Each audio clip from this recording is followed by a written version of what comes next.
ಎಲ್ಲರಿಗೂ ನಮಸ್ಕಾರ. ಪ್ರಾಚೀನ ಸ್ಮಾರಕ ಶ್ರೀ ಕೋದಂಡರಾಮಸ್ವಾಮಿ ದೇವಸ್ಥಾನ, ಹರವು ಗ್ರಾಮ, ಪಾಂಡವಪುರ ತಾಲೂಕು, ಮಂಡ್ಯ ಜಿಲ್ಲೆ. ಮಂಡ್ಯ ಜಿಲ್ಲೆಯಲ್ಲಿರುವ ಬೃಹತ್ ಪ್ರಮಾಣದ ಈ ಪ್ರಾಚೀನ ಸ್ಮಾರಕ 14ನೇ ಶತಮಾನದಲ್ಲಿ ಕ್ರಿಸ್ತಶಕ 1369ರಲ್ಲಿ ವಿಜಯನಗರದ ಮೊದಲನೇ ವೀರ ಬುಕ್ಕಣ್ಣ ಒಡೆಯರ್ ಈ ದೇಗುಲವನ್ನು ನಿರ್ಮಿಸಿದನೆಂದು ಸ್ಥಳೀಯ ಶಾಸನದಲ್ಲಿ ಉಲ್ಲೇಖವಿದೆ. ಸ್ಥಳ: ಈ ದೇವಸ್ಥಾನ ಪಾಂಡವಪುರದಿಂದ ಸುಮಾರು 6 ಕಿಲೋಮೀಟರ್ ದೂರದಲ್ಲಿದೆ. ಶ್ರೀ ಕೋದಂಡರಾಮಸ್ವಾಮಿ ದೇವಾಲಯ ಮಂಡ್ಯ ಜಿಲ್ಲೆಯ ಹರವು ಗ್ರಾಮದಲ್ಲಿದೆ. ಇದು ವಿಜಯನಗರ ಕಾಲದಲ್ಲಿ ನಿರ್ಮಾಣಗೊಂಡ ಸುಂದರ ದೇವಾಲಯವಾಗಿದೆ. ಗರ್ಭಗುಡಿಯಲ್ಲಿ ರಾಮ, ಸೀತೆ, ಲಕ್ಷ್ಮಣ ಮತ್ತು ಆಂಜನೇಯರ ಶಿಲ್ಪಗಳಿದ್ದು ವಿಜಯನಗರದ ವಾಸ್ತುಶಿಲ್ಪ ಶೈಲಿಯನ್ನ ಬಿಂಬಿಸುತ್ತದೆ. ನಾವೀಗ ದೇವಸ್ಥಾನವನ್ನ ಪ್ರವೇಶ ಮಾಡ್ತಾ ಇದ್ವಿ. ಅಲ್ಲಿ ಕಾಣ್ತಾ ಇರುವಂತಹ ಆ ಕಂಬಗಳು ಸುಮಾರು ಕಂಬಗಳನ್ನ ನಾವು ನೋಡಬಹುದು. ಅದರ ವಿಸ್ತೀರ್ಣವನ್ನು ಕೂಡ ನಾವು ಕಣ್ಣಲ್ಲಿ ನೋಡಬಹುದಾಗಿದೆ. ಅಷ್ಟು ದೊಡ್ಡದಾದಂತಹ ಪ್ರಾಚೀನ ಕಾಲದ ಒಂದು ದೇವಸ್ಥಾನ ಬಹಳ ಸುಂದರವಾಗಿ ಅದ್ಭುತವಾಗಿ ನಮ್ಮ ಕಣ್ಣಿಗೆ ಕಾಣ್ತಾ ಇದೆ. 13ನೇ ಶತಮಾನದಲ್ಲಿ ವೀರ ಬುಕ್ಕಣ್ಣನ ಕಾಲದಲ್ಲಿ ನಿರ್ಮಾಣಗೊಂಡಿರುವಂಥದ್ದು ಈ ದೇವಸ್ಥಾನ. ವಾಸ್ತುಶಿಲ್ಪ ವಿಜಯನಗರ ಕಾಲದ ವಾಸ್ತುಶಿಲ್ಪ ಶೈಲಿಯಲ್ಲಿದೆ. ಗರ್ಭಗುಡಿ, ನವರಂಗ, ಮುಖಮಂಟಪ ಮತ್ತು ದೊಡ್ಡ ಹಜಾರವನ್ನ ಹೊಂದಿದೆ. ನಾವೀಗ ಗರ್ಭಗುಡಿಯಲ್ಲಿ ಶ್ರೀ ಕೋದಂಡರಾಮ ಸ್ವಾಮಿಯನ್ನ ನೋಡ್ತಾ ಇದ್ವಿ. ಅಕ್ಕಪಕ್ಕ ವಿಜಯರು ಬೃಹದಾಕಾರದಲ್ಲಿ ನಿಂತಿರೋದನ್ನು ಕೂಡ ನಾವು ನೋಡ್ತಾ ಇದ್ವಿ.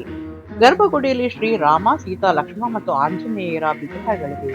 ವಿಶೇಷತೆ: ಪ್ರವೇಶ ದ್ವಾರದಲ್ಲಿ ಜಯ ವಿಜಯರ ವಿಗ್ರಹಗಳಿವೆ.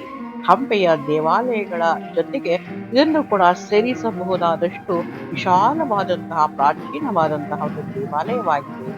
ಹರವಿನಲ್ಲಿ ಅರಳಿದ ಶ್ರೀರಾಮನ ಕಲಾತ್ಮಕ ವಿಗ್ರಹವನ್ನು ಕೂಡ ಇಲ್ಲಿ ನೋಡಬಹುದು. ಪುರಾತನ ಶ್ರೀರಾಮರ ಬೃಹತ್ ದೇವಾಲಯವನ್ನು ನಾವೆಲ್ಲರೂ ಕೂಡ ನೋಡಲೇಬೇಕಾದಂತಹ ಒಂದು ದೇವಸ್ಥಾನ. ಪುರಾತನ ಶ್ರೀರಾಮದೇವರ ದೇವಸ್ಥಾನವು ವಿಜಯನಗರ ಶೈಲಿಯ ವಾಸ್ತುಶಿಲ್ಪಕ್ಕೆ ಹೆಸರಾಗಿದೆ.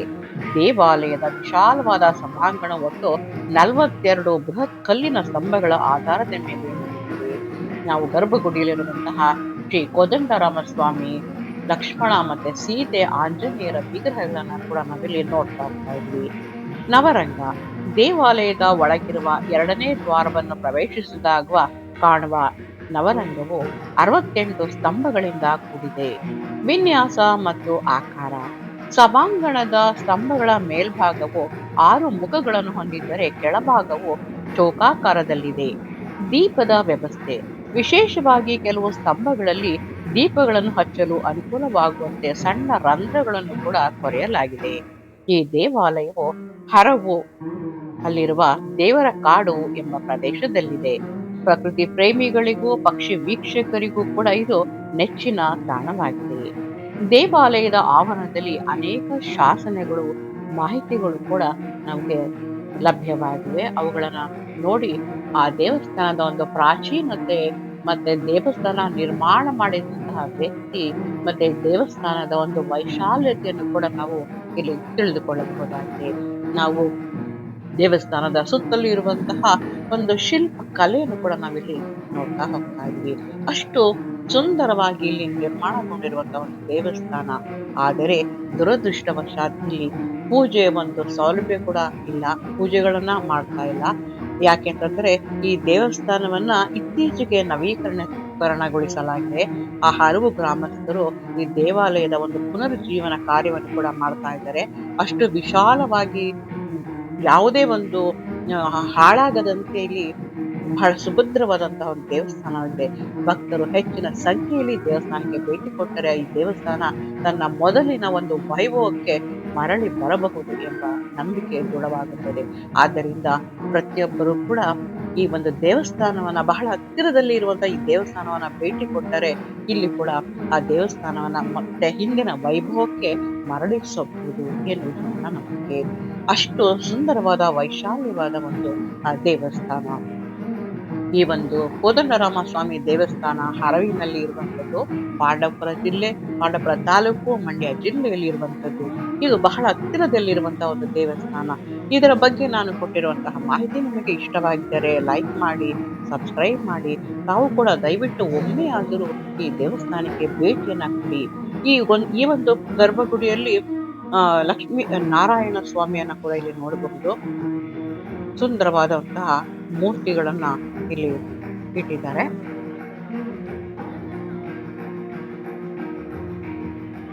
ಶ್ರೀ ಲಕ್ಷ್ಮೀ ನಾರಾಯಣ, ಶ್ರೀದೇವಿ, ಭೂದೇವಿ ಈ 3 ಜನಗಳ ಒಂದು ವಿಗ್ರಹವನ್ನು ಕೂಡ ಇಲ್ಲಿ ನೋಡಬಹುದು.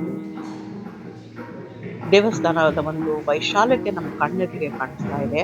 ಒಳಗಡೆನೆ ಕೂಡ ಒಂದು ಬಾವಿ ಕೂಡ ಇದೆ. ಹೊರಗಡೆ ಸುಂದರವಾದಂತಹ ಒಂದು ಉದ್ಯಾನವನವನ್ನು ಕೂಡ ನಿರ್ಮಾಣ ಮಾಡಲಾಗಿದೆ. ಪ್ರವಾಸಿ ಮಂದಿರವೂ ಕೂಡ ಇದೆ. ಇಷ್ಟೆಲ್ಲ ಸೌಲಭ್ಯಗಳಿದ್ದರೂ ಕೂಡ ಇದು ತನ್ನ ಪ್ರಚಾರವನ್ನ ಅಷ್ಟಾಗಿ ಗಳಿಸಿಕೊಂಡಿಲ್ಲ. ಆದ್ದರಿಂದ ಪ್ರತಿಯೊಬ್ಬರು ಕೂಡ ಈ ಒಂದು ದೇವಸ್ಥಾನವನ್ನ ಒಮ್ಮೆ ಆದರೂ ನೋಡಬೇಕು. ನೋಡಿ ಈ ದೇವಸ್ಥಾನದ ಒಂದು ಪ್ರಸಿದ್ಧಿಗೆ ಅಥವಾ ಭಕ್ತರು ಬರುವ ಸಂಖ್ಯೆ ಕೂಡ ಹೆಚ್ಚಾಗಬೇಕು. ಆ ಒಂದು ಪ್ರಯತ್ನವನ್ನು ನಾವುಗಳು ಮಾಡಬೇಕಾಗಿದೆ. ಆ ಹಳ್ಳಿಯವರು ಕೂಡ ಈ ಒಂದು ದೇವಸ್ಥಾನದ ಪುನರುಜ್ಜೀವನ ಕಾರ್ಯವನ್ನ ಹಮ್ಮಿಕೊಂಡಿದ್ದಾರೆ. ಹಾಗಾಗಿ ದೇವಸ್ಥಾನ ಬಹಳ ಶುಭ್ರವಾಗಿ, ಬಹಳ ಅಚ್ಚುಕಟ್ಟಾಗಿ ಇಡಲಾಗಿದೆ. ಇಲ್ಲಿ ಶ್ರೀರಾಮ ದೇವರ ದೇವಸ್ಥಾನದ ಬಗ್ಗೆ ಕೆಲವೆಲ್ಲ ಮಾಹಿತಿಗಳನ್ನು ಕೂಡ ಇಲ್ಲಿ ಅಲ್ಲಲ್ಲಿ ನಾವು ನೋಡಬಹುದು. ಆ ಮಾಹಿತಿಗಳ ಪ್ರಕಾರ ಇಲ್ಲಿ ಗ್ರಾಮಸ್ಥರು ಹಾಗೂ ಶಿಥಿಲಾವಸ್ಥೆಯಲ್ಲಿರುವಂತಹ ಈ ಸ್ಮಾರಕವನ್ನ ಹಲವು ಗ್ರಾಮಸ್ಥರು ಮತ್ತು ಕರ್ನಾಟಕ ರಾಜ್ಯ ಪ್ರಾಚ್ಯ ವಸ್ತು ಮತ್ತು ಸಂಗ್ರಹಾಲಯ ನಿರ್ದೇಶನಾಲಯ ಇಬ್ಬರ ಒಂದು ಒಗ್ಗಟ್ಟಿನಿಂದ ಈ ದೇವಸ್ಥಾನ ಜೀರ್ಣೋದ್ಧಾರ ಆಗಿದೆ. ಬಹಳ ಸುಂದರವಾದಂತಹ ದೇವಸ್ಥಾನ. ಮತ್ತೆ ಅಲ್ಲಿ ಇರುವಂತಹ ಒಂದು ಸುತ್ತಲೂ ಇರುವಂತಹ ಕಾಡು ಕೂಡ ಅತ್ಯಂತ ಸುಂದರವಾಗಿ ನಮ್ಮ ಕಣ್ಣಿಗೆ ಕಾಣಿಸುತ್ತೆ. ಇಲ್ಲಿ ಕೆಲವಾರು ಹಳ್ಳೆಗಳನ್ನು ತೋಡಿದರೆ ಇದು ಯಾಕೆ ಅಂತ ನನಗೂ ಗೊತ್ತಾಗಿಲ್ಲ. ವಿಡಿಯೋ ನೋಡಿದಂತಹ ಯಾರಿಗಾದ್ರೂ ಇದ್ರ ಬಗ್ಗೆ ಏನಾದ್ರೂ ಮಾಹಿತಿ ಗೊತ್ತಿದ್ದರೆ ಖಂಡಿತವಾಗಿ ಅದನ್ನ ನೀವು ಹೇಳ್ಬೇಕು ಅಂತ ಕೇಳ್ಕೊತೀನಿ. ಒಟ್ಟಲ್ಲ ಇದೀ ದೇವಸ್ಥಾನ ಮತ್ತೆ ಸುಂದರವಾದಂತಹ ಒಂದು ಮರ ಗಿಡಗಳು, ಕಾಡಿನ ಆವರಣ ಇವೆಲ್ಲ ಕೂಡ ಬಹಳ ಸುಂದರವಾಗಿದೆ. ನಮಸ್ಕಾರಗಳು.